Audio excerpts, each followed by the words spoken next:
This bulletin proudly brought to you in association with Alex Campbell's Menswear.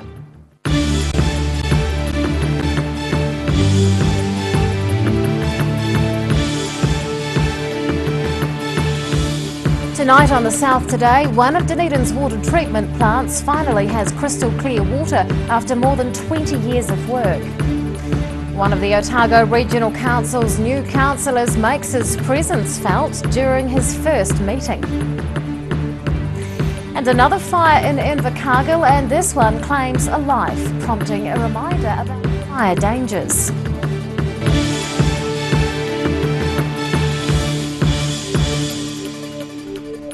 Good evening, I'm Rebecca Dupree. In 1995, Dunedin City's water supply was regularly discoloured, didn't smell flash and had an EE rating. 21 years and $100 million later, it's now crystal clear and has an AB rating. Members of the council's water treatment team gave The South Today a guided tour of the Mount Grant treatment plant. From the hinterland to the city. The Dunedin City Council has spent $100 million and 21 years upgrading the city's water catchment, processing and distribution. Back in 1995, city water had an EE rating and was widely regarded as undrinkable. It's a different story now, and the DCC's water operations manager is very proud of the team. The greatest achievement is finally getting all the plants upgraded to be able to produce A-class water, completely meeting drinking water standards and being able to produce high quality, well treated water for the people of Dunedin. Gerard McCombie began working at Mount Grant in 1976 and remembers the days before all these processes were in place to provide drinkable water. Yeah, back in those days, the quality of the water was very poor at times and inconsistent. The water was highly coloured as opposed to now, where it's very, very crystal clear once it's gone through the process. When the water arrives at Mount Grant from Deep Stream and Deep Creek, it begins many layers of filtration, with chemicals being added along the way.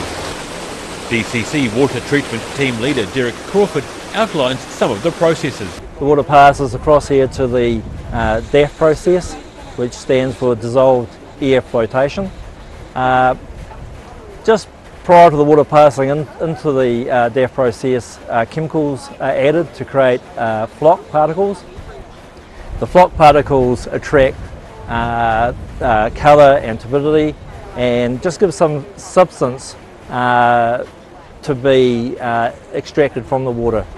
The process involves dissolved air being added to the water, which rises up through the water and lifts the flock particles to the top, which are then scraped off.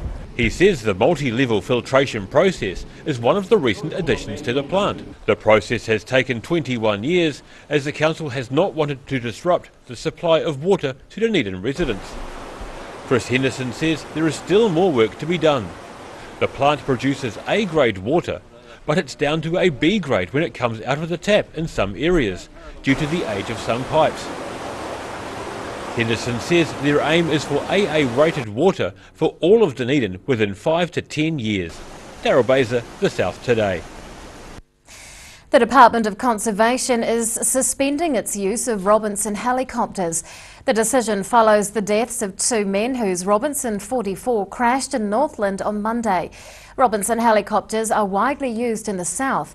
DOC's Health and Safety Director Harry Mayer says the decision was made to protect staff, including volunteers and contractors. 20 people have died in Robinson helicopter crashes since 1996. It didn't take long for maverick politician Michael Laws to make his presence felt on the Otago Regional Council. At the council's meeting in Dunedin today, the Central Otago ward member questioned the power of its finance committee. Mark Price reports. New councillor Michael Laws and six-term councillor Doug Brown were having a friendly cup of tea today, but in the meeting itself, Mr Laws challenged the power of Mr Brown's finance committee. I get a little frustrated when people answer that we've always done it that way.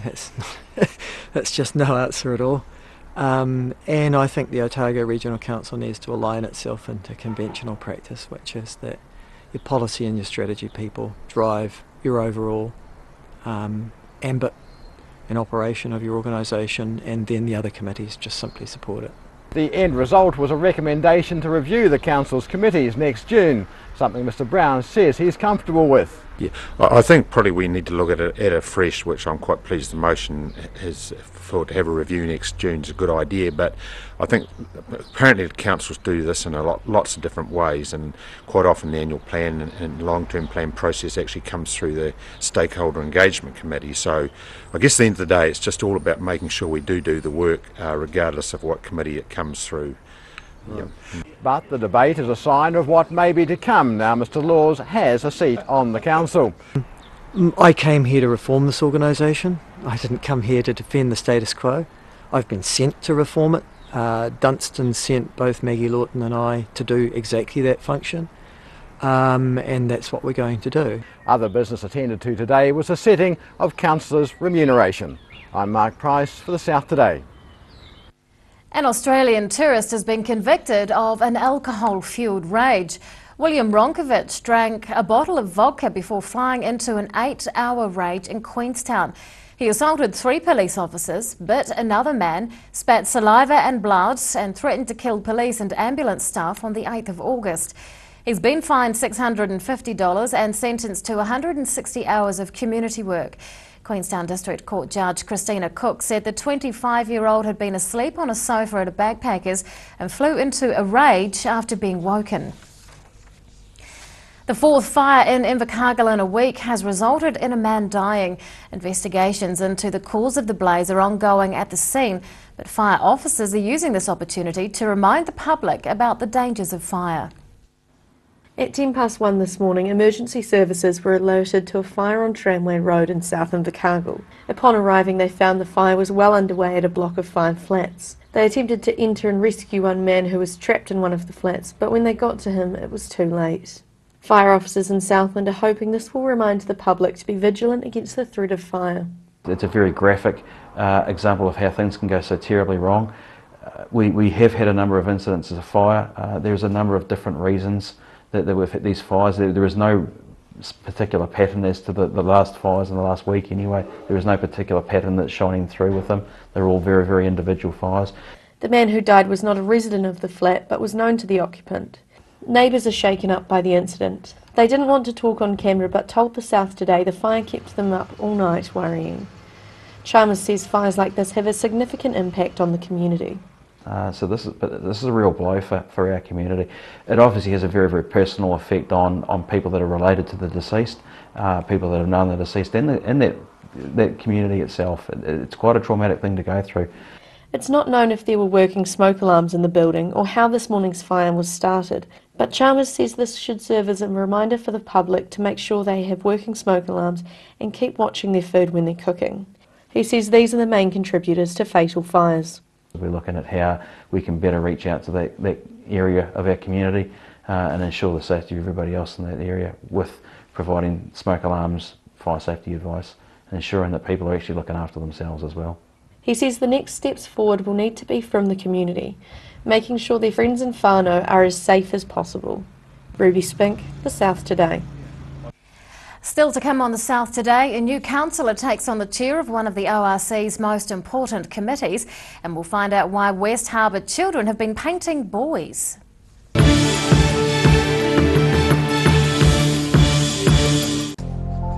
Emu oil has been used for centuries to support joint mobility and tired muscles. Also helpful for supporting healthy skin. Available as oil or in capsules. Go to www.silverhorn.co.nz to order emu oil today. Every reason, every season, we're proud to dress the region. Alex Campbell Menswear, it fits.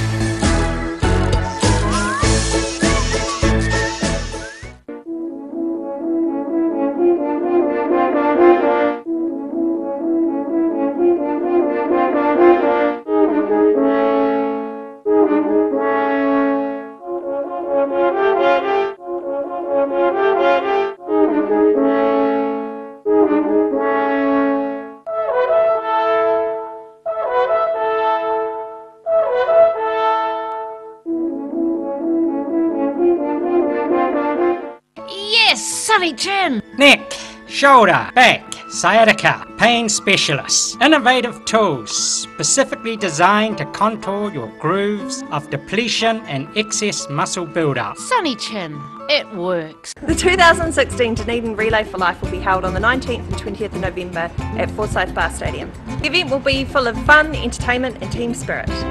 The Relay for Life is a 24-hour event where you and your team take part in walking a track to support local people affected by cancer. Hi there, my name's John Moyle and I am a cancer survivor. I had cancer 10 years ago and I'll be all clear in December this year, 10 years, so it's a great accomplishment. The Cancer Society did amazing work in Otago and I've made some good friends and met some good people through that. Relay for Life is one of their major fundraisers for the year, and I stress it's really important people to get behind it. It's great fun, and since I've moved into Forsyth Bar, the weather's not an issue. So get amongst it, raise some money, get your friends and family, workmates together and get down and support the Relay for Life, because the things that Cancer Society do for the people in Otago in the way of services, providing support for families and people going through cancer treatment. But we want to see you down there at Forsyth Bar, raising lots of money, having lots of fun, November this year. Hi, I'm Nick. This is my third relay. We've had lots of fun fundraising for the Relay for Life this year. We've been doing cheese rolls with real onion. We've been selling raffles and have a quiz night coming up, which we're busy collecting prizes for that. We've had so much fun doing this in the past years. Can't wait to do it again. Hope to see you there. It's not too late to join in the fun. Register now, relayforlife.org.nz. When it's time to say goodbye to your pet, Heaven Sent Pet Cremations are here to help you through this difficult experience.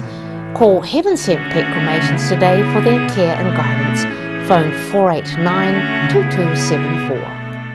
We need your help to rebuild our animal centre urgently. Please give a little today.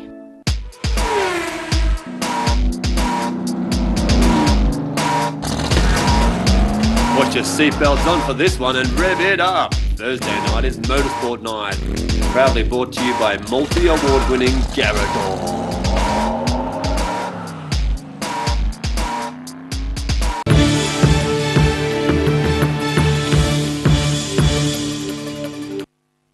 Welcome back. Public concern about the quality of water in the Southern Lakes helped a new face win a seat on the Otago Regional Council.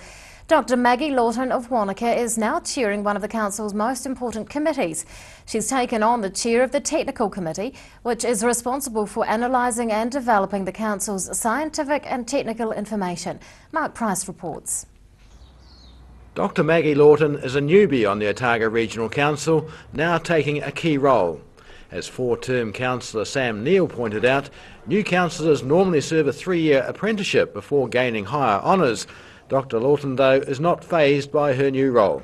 I don't think it'll take very long to get up to speed at all. I mean, I think it's good that Stephen Woodhead is a deputy chair. I've got confidence I will meet with Gavin Palmer and get a good overview of what the issues are. I mean, I've got the science background, I've got technical and some engineering background, so all the things that are dealt with in the committee, I'm very familiar with them. Lake Wanaka's problem with the lake snow algae was an issue during last month's election, and the problematic algae that clogs filtration systems but does not appear to be a health hazard is also in Lake Hayes and was detected in Lake Wakatipu for the first time earlier this year, meaning there is pressure on the Regional Council to find a solution. The council's already sent off samples to try and identify what the organism is, and that will give us a good idea of whether it's an introduced organism or whether it's been there and then is starting to produce this mucus. What are the environmental effects that are actually causing it to do that? So we're already started on trying to make some investigation. I think we need to do more. Dr Lawton's deputy on the Technical Committee will be Council Chairman Stephen Woodhead. I'm Mark Price for the South Today. West Harbour kindergarten and primary school children have been learning painting tricks from a visiting artist. They've been taught how to paint symbols onto fishing buoys. The activity is part of the Artist in Residence program and it connects the children with creative members of the community. These children are painting symbols on fishing buoys with the help of local artists in residence. The children practiced drawing their individual symbols on paper and then painted them on the buoys. The school says the program has been very successful this year. Yeah, the children have really enjoyed it. There's been lots of processes to go through, and Rowan Holt is actually an ex-teacher, and it's actually got an exhibition at Te Pāwhara, I think, at the moment. So yeah, she's a very, very good artist and just wonderful with the children. The 250 fishing buoys will be threaded together on a large rope and displayed on the 6th of November in a parade. The children are encouraged to paint symbols that mean something to them. I like painting. I've been painting diamonds and feet. The program is funded by Creative New Zealand and the Otago Community Trust and has been going for 20 years. 6 primary schools and the local kindergarten are involved in the program. Siobhan Watson, The South Today. After the break on The South Today, Southern Lakes Gin earns an award, and we'll check out the winning style of Wingatui's fashion in the field.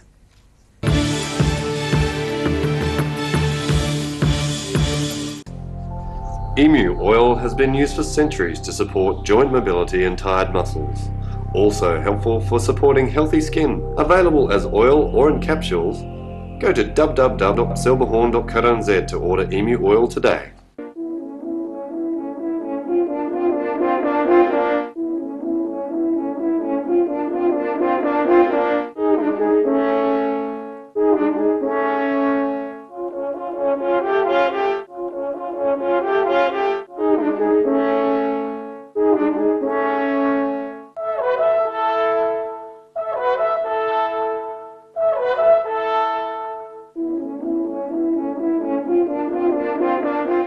We need your help to rebuild our animal centre urgently. Please give a little today. Oh, help! Don't suffer in silence. Call Sunny Chin, Chi Master Body Technician for structural, muscular, emotional bodywork. Phone 03 4250 606 for all your pain relief. Pregnant? Need to talk? 24 hours a day, 7 days a week. Pregnancy counselling services are here to help. It's free, it's confidential. Call us now on 0800 773 462.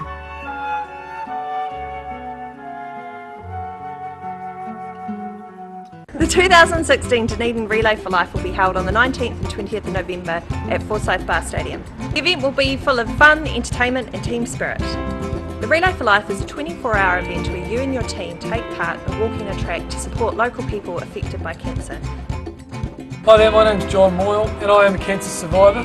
I had cancer 10 years ago and I'll be all clear in December this year, 10 years, so it's a great accomplishment. The Cancer Society did amazing work in Otago. I've met made some good friends and met some good people through that. Relay for Life is one of their major fundraisers for the year, and I stress it's a really important building behind it. It's great fun, and since I've moved into Forsyth Bar, the weather's not an issue. So get amongst it, raise some money, get your friends and family, workmates together, and get down and support the Relay for Life, because the things that Cancer Society do for the people in Otago in the way of services, providing support for families and people going through cancer treatment. But we want to see you down there at Forsyth Bar, raising lots of money, having lots of fun, November this year. Hi, I'm Nick. This is my third relay. We've had lots of fun fundraising for the Relay for Life this year. We've been doing cheese rolls with real onion. We've been selling raffles and have a quiz night coming up, which we're busy collecting prizes for that. We've had so much fun doing this in the past years. Can't wait to do it again. Hope to see you there. It's not too late to join in the fun. Register now, relayforlife.org.nz.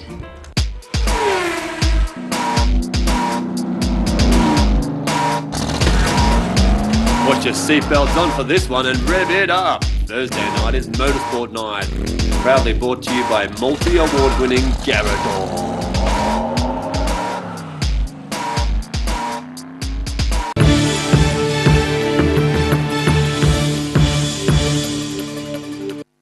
Welcome back. Cardrona Valley Distillery is celebrating an award-winning spirit. It produces a gin called The Source, and it's created in a one-of-a-kind copper pot using column distillation, giving it a unique flavour. And its makers are now the recipients of a gold medal. The Source, the latest gold medal winning gin at the New York World Wine and Spirits Competition. Hi, I'm Johnny Appleby for The South Today at the Cardrona Distillery, nestled high in the Cardrona Valley. Started from scratch with malted barley, The gold medal winning gin has humble beginnings. Fermented, distilled and infused with local and international botanicals, including a rosehip botanical native to the Cardrona Valley. The Source Gin has a simplified recipe of just 6 botanicals and is distilled in Jacob Carl, the only gin still of its kind in New Zealand. In here we have gin that's ready to go to the bottler. Whew, that certainly cleans out the nostrils. It's at about 80% in there, so it's good stuff. Award-winning gin. The combination of these components helped the Source Gin to become a gold medal spirit winner at the World Wine and Spirits Competition held in August in New York. I'm Johnny Appleby at the Cardrona Valley for the South Today. If you've been left wondering who won the Fashion in the Field event at Wingatui's Melbourne Cup Day, we have the answer. The winner was Rolleston milliner Helen Curtin, wearing a handmade black, white and red dress paired with a red coat and red heels. I made the outfit for Derby Day in Auckland in February, and I just decided that I'd rather go with an outfit I've already got and just adapt it and bring the hat up with a bit more red. About 40 women and 10 men entered the competition, which provides the annual event with its traditional touch of glamour. About 3,000 people attended the race meeting in cool, damp conditions. The cycling tour of Southland pedalled into Queenstown today. Racers travelled 140 kilometres from Mossburn to Coronet Peak, and a well-known Olympic rower was among the field. A gruelling ascent up Coronet Peak brought an end to the 140-kilometre third stage of the Tour of Southland. Michael Torcliffe from Team Vantage crossed the finish line in first place. His 8th appearance in the race, this was Torcliffe's first placing in the stage of the Tour. Vantage teammate and Olympic rowing gold winner Hamish Bond crossed the finish line in 3rd place. Bond in his 2nd ever cycle tour pushed the leaders pack and set the pace early on up the mountain. I pushed it pretty hard at the bottom. Managed to get rid of everyone else apart from Mike, which was good. And then he managed to get rid of me. But fortunately, he overtook everyone from the break and got the win. So, really pleased for him. Hi, I'm Johnny Appleby for the South Today from Coronet Peak, Stage 3 of the Tour of Southland. And now recapping tonight's top stories on the South Today, and the water quality of the Mount Grant treatment plant has dramatically improved after 21 years and a $100 million investment. Michael Laws has made his presence felt around the table at the Otago Regional Council, questioning the power of its Finance Committee. And a man has died in an Invercargill house fire, prompting authorities to remind people to be aware of the dangers in the home that could lead to disaster. Well, it's time now to find out what's going to be inside tomorrow's Otago Daily Times. And we're joined by Craig Page. Good evening. Good evening. We continue to look at the dangerous power pole situation. It's the story that just keeps on giving from a newspaper's point of view. Focus moving to other parts of Otago now. We've spoken with Lines Company Chairman from Marlborough Lines, who it's a company which owned Otago Power Net for many years, up until about 2014. They're claiming that Otago Net has some issues with its power poles as well in parts of central Otago and coastal Otago. We're obviously going to have some reaction from Power Net about that as well, and hopefully, it's going to be a story that keeps going for us as well, I think. Lots of revelations. Yeah, there certainly is. We've got a lovely story about a 100-year-old resident, George Bullard, who this week was targeted by phone scammers on Monday. Got a call from people claiming they were from the Prime Minister's office and wanted to put $6,000 into his bank account, a donation from John Key, and would he give his bank account number, but he's got to get up pretty early to get one over George. He knew what was going on and said he was already friends with the Prime Minister, and the Prime Minister already had his bank account, so he wouldn't need it, hung up on them. But George got in contact just wanting to let people know that these scammers are around again and to be very wary of it, targeting the elderly in particular. What a great response. It was a great response. We've got the Highlanders named today for next season, so we've got to look at that squad. Some new faces, but plenty of old ones. And a golfing story, the National Masters tournament going on in Dunedin this week. We caught up with Regan Still, who stands out for all the wrong reasons, other than his golfing ability. He's 2.15 metres tall, which is 7 feet in the old money. Has to have specially made clubs. Said not easy being that big with such a big swing as well. Difficult to control the ball. He's also been a former basketballer in another life as well. I was just going to say. As you would expect. I wondered if he'd given basketball a shot, because he would have probably been very close to the hoop. Exactly. That's all in tomorrow's ODT. Thank you, Craig. Thank you. It's time now for tomorrow's weather. This weather update proudly brought to you in association with Silverhorn's Manuka Honey. Here is today's Southern View. It's taken of a goat at Mount Grant. Unfortunately, we didn't get it screaming to the situation. A cold front will pass over tonight and bring a colder southwest flow tomorrow with showers for most places. It's not terribly ideal. Showers are clearing though for Balclutha, the Catlins, Gore and Lumsden. Southwesters easing as well, all on 12 degrees tomorrow. Southwesters and a few showers can be expected in Alexandra, Queenstown and Wanaka, all on 13 degrees. The showers though will clear in Te Anau, a high of 12. And showers with southwesters easing for Oamaru, 15 degrees there. Southwesters and a few showers for Omarama and Twizel, both on 14. The place to be tomorrow is Timaru, a southwest change with showers later on, 20 degrees. And Dunedin tonight, a period of showers with a low of 7. Tomorrow, southwesters and sunny periods at first, showers developing during the morning, then clearing in the afternoon with winds easing, a high of 12. And on Friday, mostly fine and sunny with southwesters and 14 degrees. And in Invercargill tonight, showers with a low of 7. Tomorrow, showers again, but they'll clear in the afternoon. Strong cold southwesters will ease as well, 12 degrees. And on Friday, mostly fine with westerly winds and a high of 14. And that is news from around the south today. We will join you again tomorrow. Good night.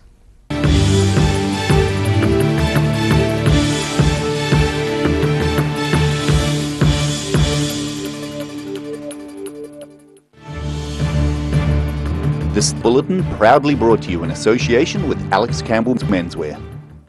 Supporting local content so you can see more of New Zealand on air.